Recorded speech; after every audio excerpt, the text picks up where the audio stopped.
성경 말씀 함께 보겠습니다. 고린도 전서 15장 20절입니다. 신약 성경 고린도 전서 15장 20절 말씀부터 26절까지 말씀을 함께 보도록 하겠습니다.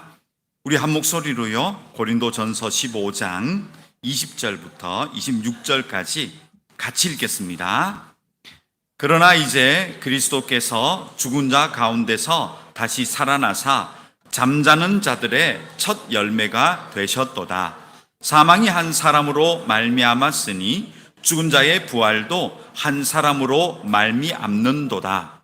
아담 안에서 모든 사람이 죽은 것 같이 그리스도 안에서 모든 사람이 삶을 얻으리라. 그러나 각각 자기 차례대로 되리니 먼저는 첫 열매인 그리스도요, 다음에는 그가 강림하실 때에 그리스도에게 속한 자요, 그 후에는 마지막이니 그가 모든 통치와 모든 권세와 능력을 멸하시고 나라를 아버지 하나님께 바칠 때라.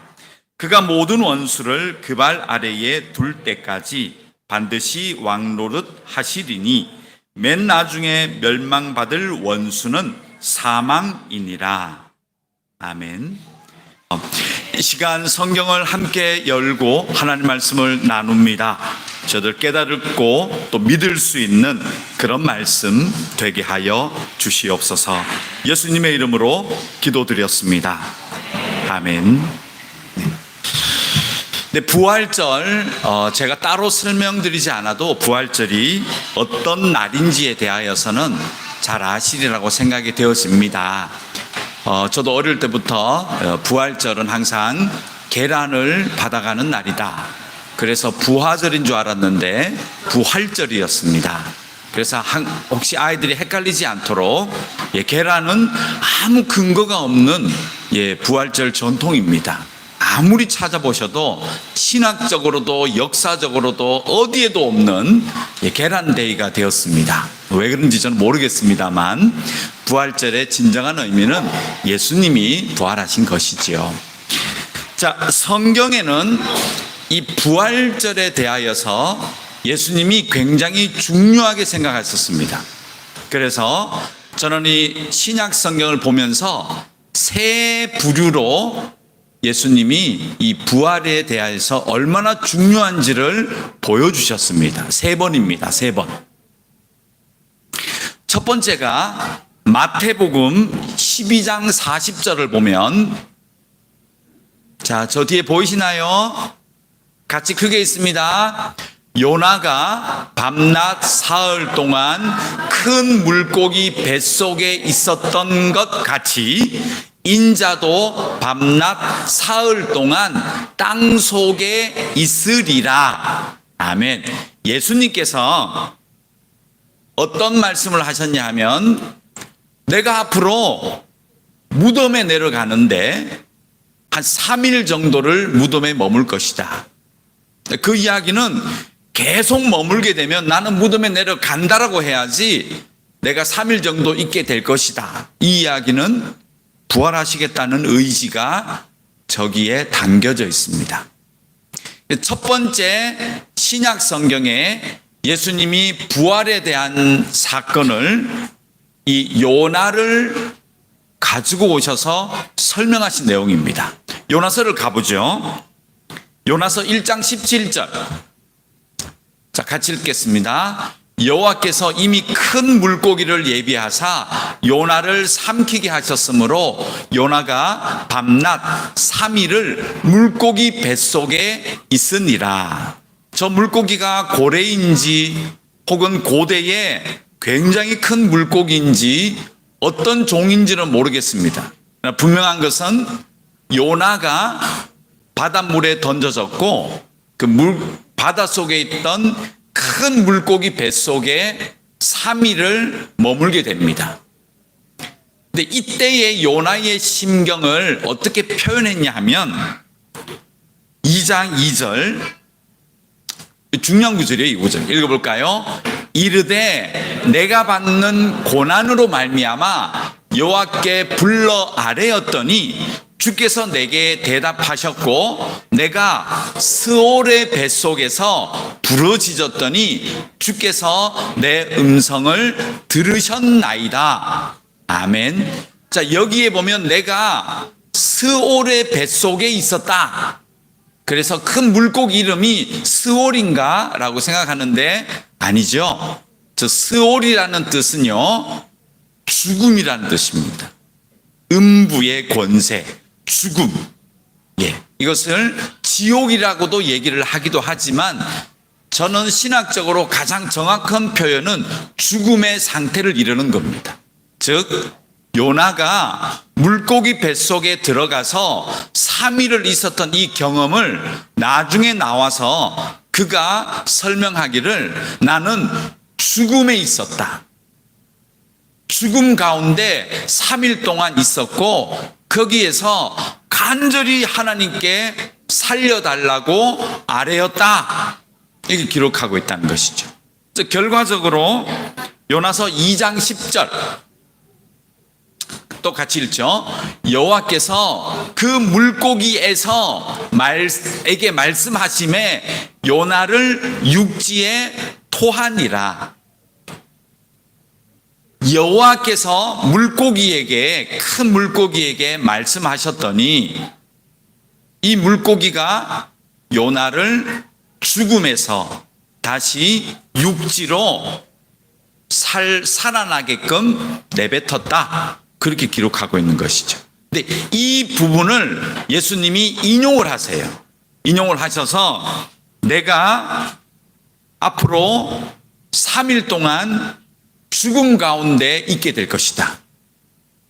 그리고 요나가 그 죽음 가운데 내려가서 여호와께 부르짖었더니 여호와 하나님께서 요나를 죽음에서 다시 살려내신 것처럼 나도 그 죽음의 현장에 내려가겠지만 요나서를 읽어보면 그 죽음의 현장을 잘 표현하고 있습니다. 사방이 막혀버리는 그런 폐쇄감, 그리고 완전히 희망이 사라지고 산 끝까지, 산자락 그 밑에까지 내려갔다. 이런 시적인 표현들을 보면서 이 죽음에 대하여서 굉장히 설명을 잘하고 있습니다.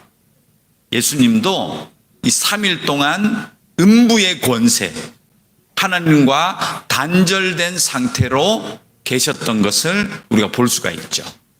그래서 다시 3일 뒤에 물고기가 그 요나를 토해낸 것처럼 무덤의 문이 열려지고 하나님께서 예수를 살려내시는 그 모습을 요나서를 인용하면서 예수님이 설명하셨습니다. 첫 번째 설명이었습니다. 두 번째는 직접 제자들에게 보여주셨습니다.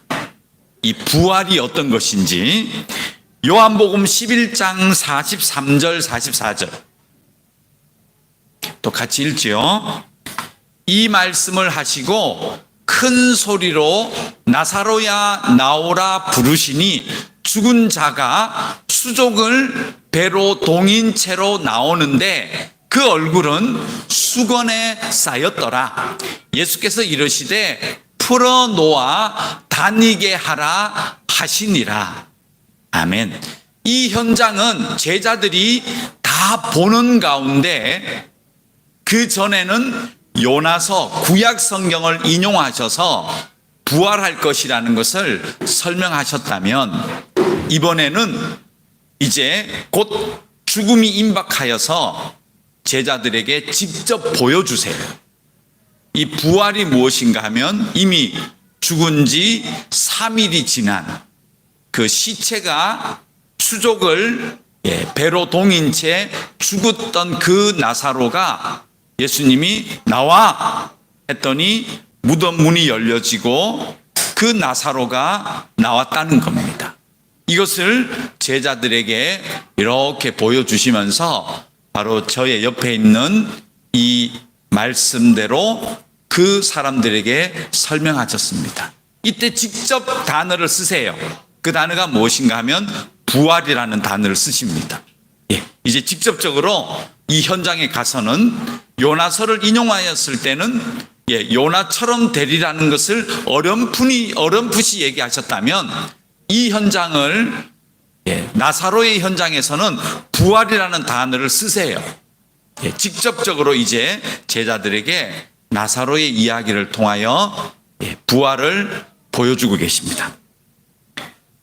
자, 두 번째였죠. 첫 번째 요나서 인용, 두 번째 나사로 살려내신 것, 세 번째는 여러분이 다 아시는 내용이죠. 마태, 마가, 누가, 요한복음에 다 기록되어져 있는 예수님의 부활입니다. 근데 이 예수님의 부활은 직접 제자들에게 다 보여주셨고, 또 부활하셔서 제자들과 이야기하시고 제자들과 함께 또 40일 이상을 계시면서 그 제자들에게 증명을 해 주신 것이죠. 그렇게 내가 이야기했던 이 죽음의 현장에서 살아왔던 요나, 그리고 죽었던 나사로가 살아나왔던 부활 사건, 바로 나를 가리키는 것이야 라고 이 40일 동안 부활에 대하여서 굉장히 잘 설명해 주셨습니다. 그 내용은 전부 어디 실려 있느냐? 신약 성경과 사도 바울이 기록한 기록에 예수님의 교육 내용이 고스란히 실려져 있습니다. 여러분과 제가 지금 보고 있는 이 성경은 바로 예수님께서 부활하신 다음에 또 이 부활이 어떤 의미가 있는지를 자세히 풀어주신 그 내용들을 다 기록한 것이 바로 신약 성경입니다. 그 신약 성경은 예수의 부활 사건을 풀어주는 거예요.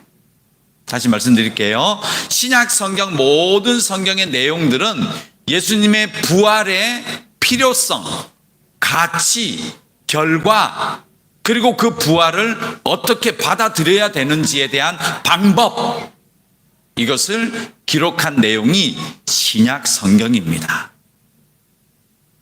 그 중에 한 구절을 찾아보겠습니다. 로마서 5장 18절 19절. 위대한 이 로마에 있는 믿는 자들에게 보낸 편지, 여기에도 부활에 대한 이야기가 고스란히 담겨져 있습니다. 읽겠습니다.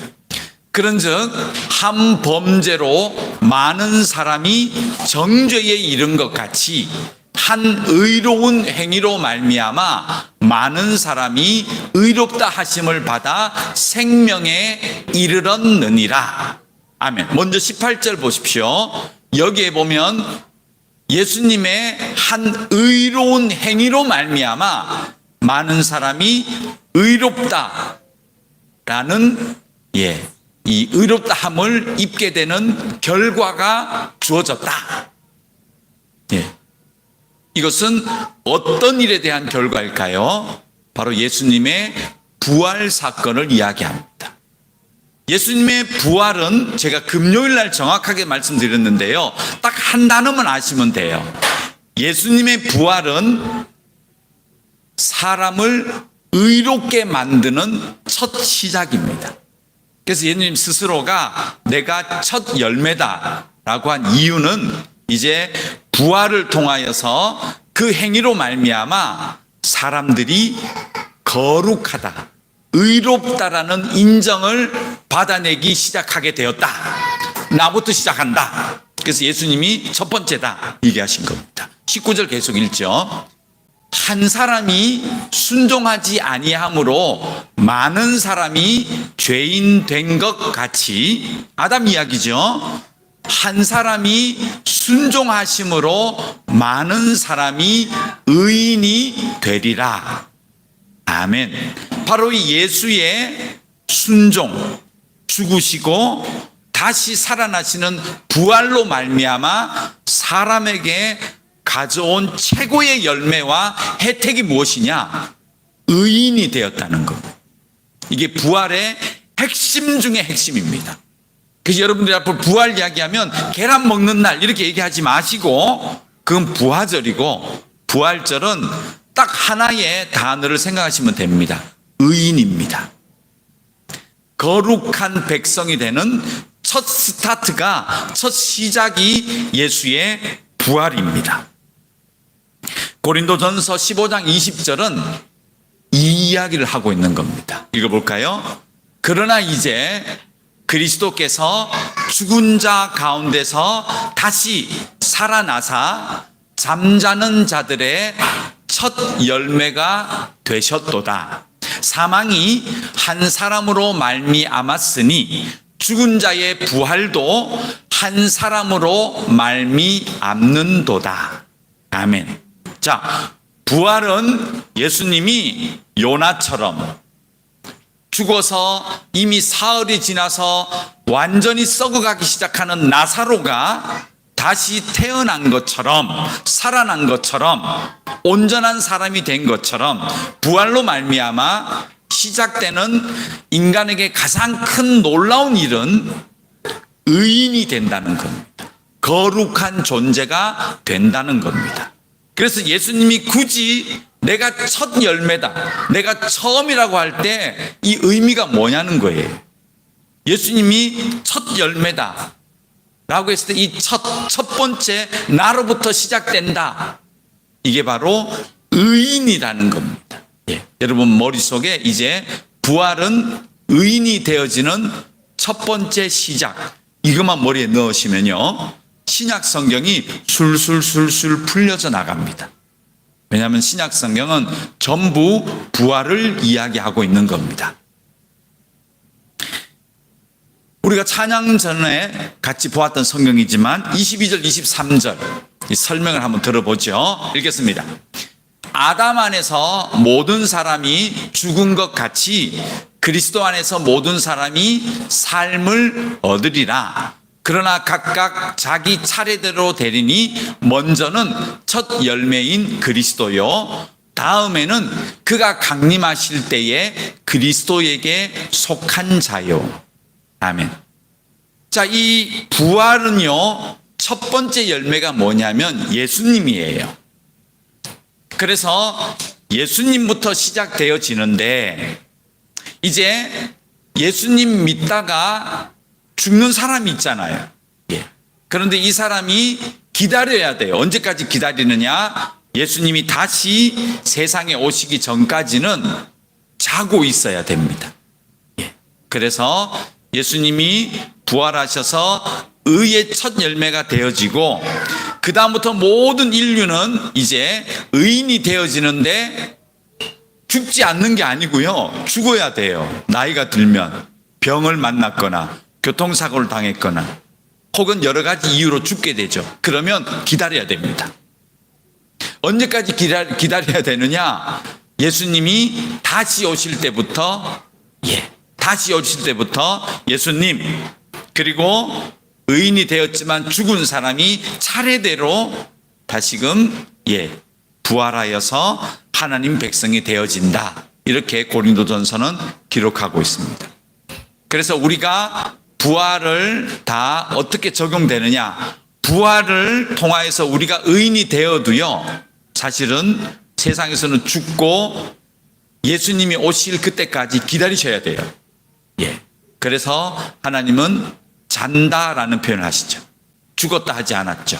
자고 있다. 왜? 깨어날 거니까 라고 하는 겁니다.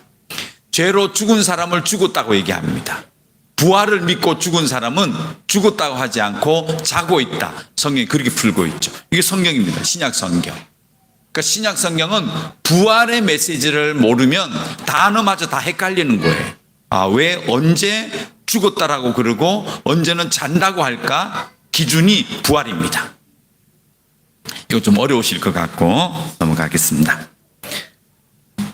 자, 그러면 이제 이걸 어떻게 해야 되느냐? 이 부활은 사람이 의인이 되는 사건인데요. 고린도전서 15장 1절 이런 기록이 있습니다. 이 기록을 한번 보겠습니다. 같이 읽죠.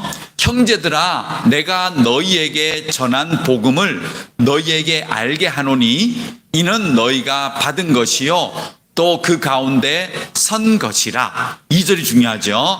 너희가 만일 내가 전한 그 말을 굳게 지키고 헛되이 믿지 아니하였으면 그로 말미암아 구원을 받으리라.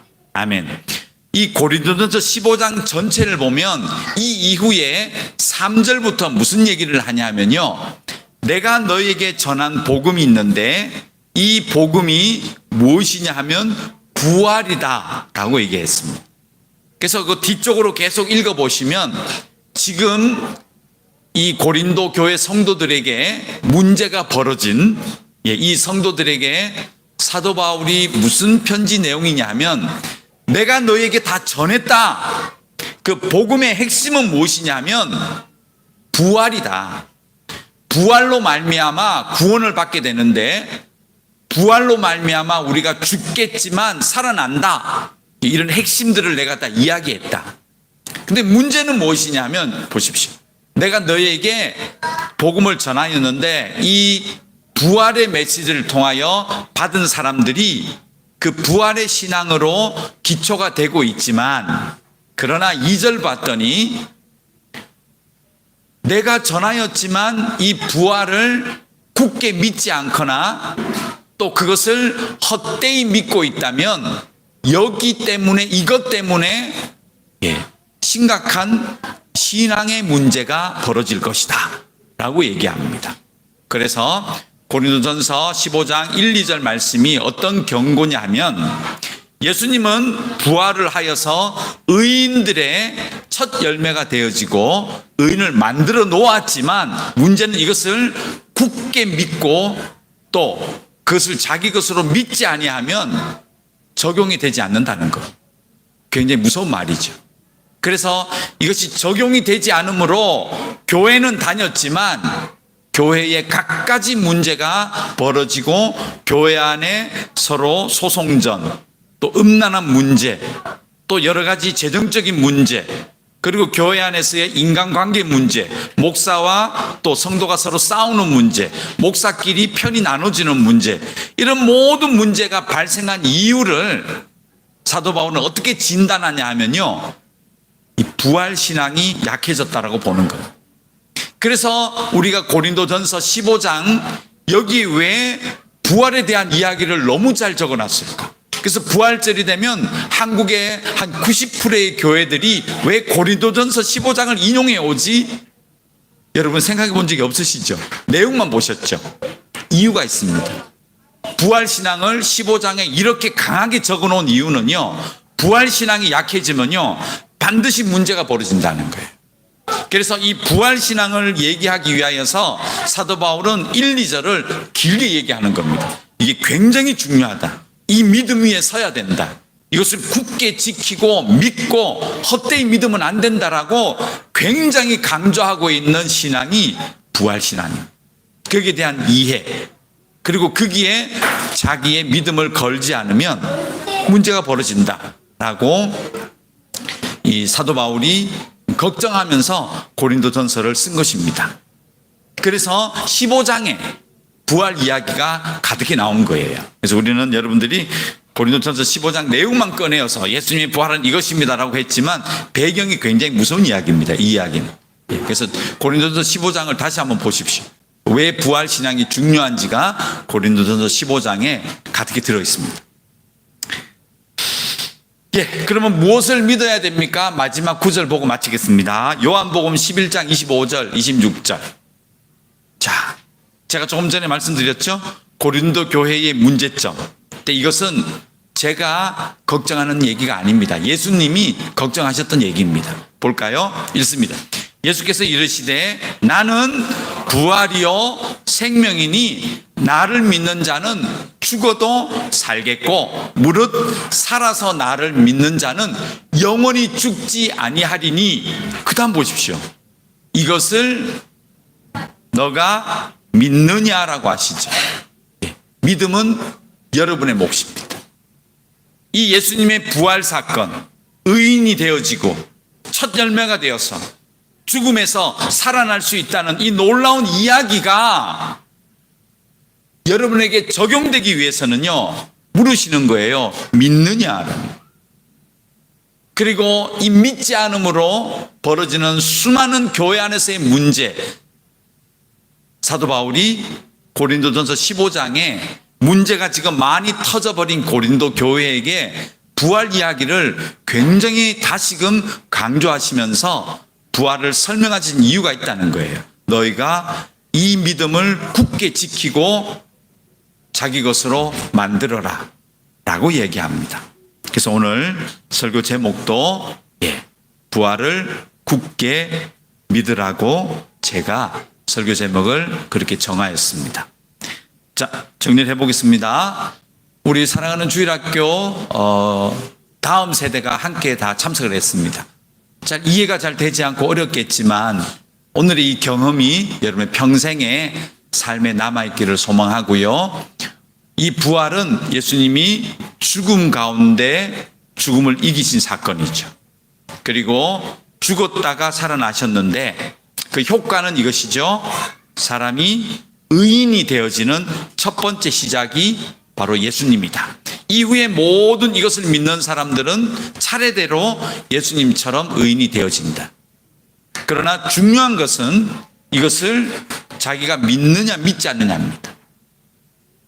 여러분이 이 부활절날 그 자리에 참석하셔서 예배를 드리고 계시지만 그 부활의 예수님을 믿느냐 안 믿느냐는 여러분의 몫입니다.